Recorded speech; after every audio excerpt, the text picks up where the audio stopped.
नमस्कार दोस्तों, स्वागत है आपका आर के कंस्ट्रक्शन यूट्यूब चैनल में। दोस्तों, आज की इस वीडियो में हम 3 बेडरूम के साथ एक बहुत ही सुंदर हाउस प्लान आपके साथ शेयर करने वाले हैं।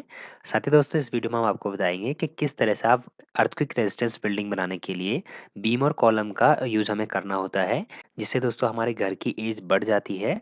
तो दोस्तों ये वीडियो आपके लिए बहुत ही नॉलेजेबल रहने वाला है, तो वीडियो को आप इन तक ज़रूर देखिए। सबसे पहले दोस्तों हम यहाँ पर आपको ऑटोकैड के ऊपर प्लान आपको दिखाते हैं। देखिए दोस्तों यहाँ पर जो हमारा प्लान का टोटल स्क्वायर फीट है, इसके हिसाब से देखिए आपकी जो लेंथ है, लेंथ हम हॉरिजॉन्टल में लेकर यहाँ पर चल रहे हैं। 25 फीट 3 इंच दोस्तों हमने यहाँ पर हाउस की पूरी लेंथ रखी हुई है। और विड्थ की अगर हम यहाँ पर बात करें तो विड्थ आप यहाँ पर देख लीजिए, 44 फीट 3 इंच में दोस्तों हमने यहाँ पर विड्थ रखी हुई है। इसके हिसाब से दोस्तों आप देखिए 25 feet 3 inch by 44 feet 3 inch के हिसाब से 1117 स्क्वायर फीट का दोस्तों आपका ये हाउस यहाँ पर होने वाला है। 1117 स्क्वायर फीट में आप इसको बना सकते हैं। यानी आप इस घर को 1000 स्क्वायर फीट से लेकर 1200 स्क्वायर फीट तक बना सकते हैं। तो चलिए दोस्तों प्लान को समझते हैं और मेन गेट से हम आपको लेते हुए चलते हैं। तो देखिए सबसे पहले आप इसको साउथ फेस में यहाँ पर मान लीजिए, अपनी लोकेशन के हिसाब से आप इसको किसी भी डायरेक्शन में बना सकते हैं। अभी के लिए आप इसको साउथ फेस में मान लीजिए। तो देखिए फ्रंट से हम आपको लेकर चल रहे हैं। यहाँ पर देखिए 2 स्टेप आपको दिख रहे होंगे। यहाँ से आप अंदर एंटर होते हैं तो सबसे पहले आप पहुँचते हैं सिट आउट एरिया में। सिट आउट एरिया की विड्थ की अगर हम यहाँ पर बात करें तो आप देख सकते हैं 5 फीट 3 इंच में दोस्तों हमने इसका विड्थ रखा हुआ है। यहाँ से दोस्तों आप अंदर एंटर होते हैं तो ये आपका मेन डोर यहाँ पर रहने वाला है, जो स्पेस आपको दिख रहा है। मेन डोर की विड्थ की अगर हम बात करें तो 4 से 5 फीट आपको रखनी है। जो घर का मेन डोर होता है इसकी आपको चौड़ाई जो है वो ज़्यादा रखनी होती है।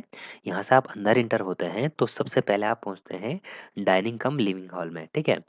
अब यहाँ से दोस्तों आप पूरे प्लान को समझ सकते हैं। देखिए यहाँ से दोस्तों आप देखें तो घर के फ्रंट राइट साइड में दोस्तों हमने यहाँ पर एक बेडरूम रखा हुआ है। 11 फीट बाई 10 फीट 3 इंच में दोस्तों हमने यहाँ पर बेडरूम रखा हुआ है। आप इसको गेस्ट रूम के लिए यूज़ कर सकते हैं। तो प्लान में और आगे बढ़ते हैं तो देखिए सेंटर के राइट में दोस्तों हमने यहाँ पर जो है एक पूजा रूम यहाँ पर रखा हुआ है। पूजा रूम की स्पेसिंग की अगर हम बात करें तो पूजा रूम की डायमेंशन यहाँ पर शो नहीं कर रही है। तो 4 बाई 3 फीट में दोस्तों हमने यहाँ पर पूजा रूम रखा हुआ है। ठीक है, रेक्टेंगुलर शेप में हमने यहाँ पर जो है पूजा रूम यानी मंदिर हमने यहाँ पर बनाया हुआ है। ठीक है, आप यहाँ से और अंदर इंटर होते हैं तो यहाँ पर आप देखिए, यहाँ पर दोस्तों हमने स्टेयरकेस रखा हुआ है।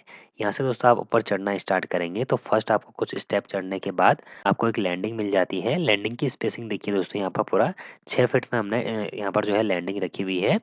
यहाँ से आप ऊपर चढ़ना स्टार्ट करते हैं तो आप अपने छत पर पहुँच जाएंगे।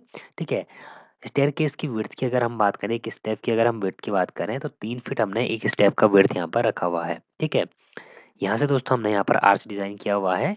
ओपन आर्च दोस्तों हमने यहाँ पर रखा हुआ है। यहाँ से आप अंदर इंटर होते हैं तो आप सबसे पहले पहुँचते हैं, एक छोटा-सा आपको यहाँ पर हॉल टाइप का मिल जाता है। ठीक है? स्पेस आपको यहाँ पर ओपन स्पेस मिल जाता है। यहाँ पर आप दोस्तों आप सिंक वगैरह लगा सकते हैं। ठीक है? इस ओपन स्पेस के बाद यहाँ पर आप देखिए राइट साइड में दोस्तों अगर आप देखते हैं तो हमने यहाँ पर किचन यहाँ पर रखा हुआ है, किचन प्रोवाइड किया हुआ है।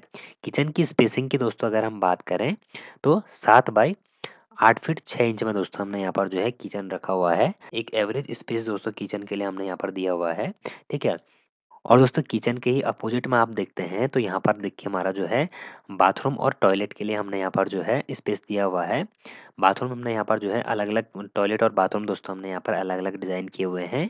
बाथरूम की स्पेसिंग की अगर हम बात करें तो 6 फीट बाई 4 फीट 8 इंच में दोस्तों हमने यहाँ पर जो है आपका बाथरूम रखा हुआ है। ठीक?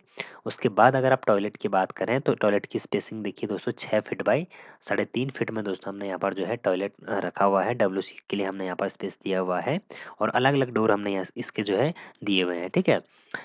इसके बाद दोस्तों आप देखते हैं तो घर के बैक साइड में आपको दोनों कॉर्नर्स पर 2 बेडरूम हमने यहाँ पर प्रोवाइड किए हुए हैं। एक बेडरूम की जो है फर्स्ट बेडरूम की स्पेसिंग की अगर हम बात करें तो 12 फीट बाई 12 फीट में दोस्तों हमने यहाँ पर जो है एक बेडरूम दिया हुआ है।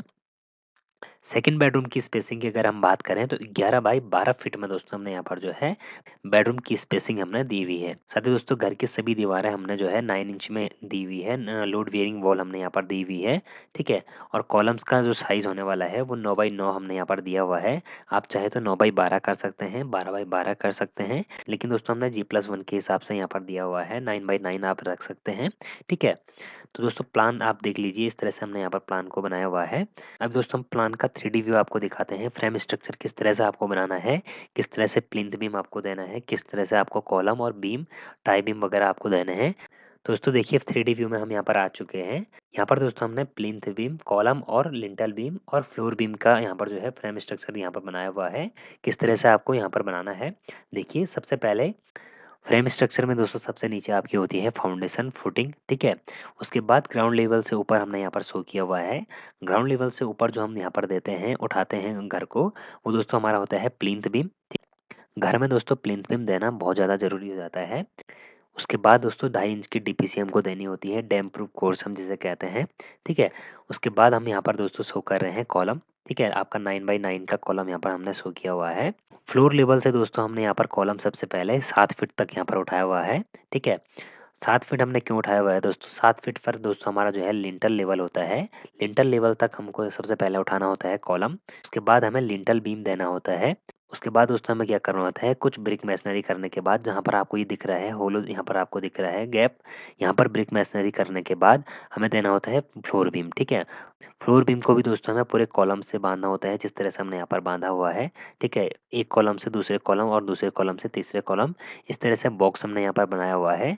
ये आपका फ्लोर बीम है और इसके बाद आपकी क्या होती है, स्लैब कास्टिंग होती है।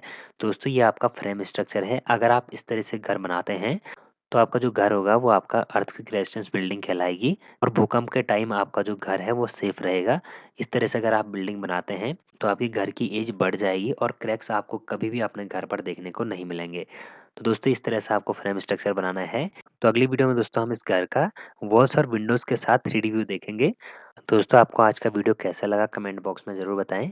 हाउस प्लान अगर आपको पसंद आया तो वीडियो को लाइक ज़रूर कर दीजिए और इसी तरह के हाउस प्लानिंग और हाउस कंस्ट्रक्शन से जुड़ी हुई जानकारी के लिए आप हमारे चैनल आरके कंस्ट्रक्शन को जरूर सब्सक्राइब कर दीजिए। चलिए दोस्तों मिलते हैं नेक्स्ट वीडियो में इसका 3D व्यू के साथ। Thanks for watching.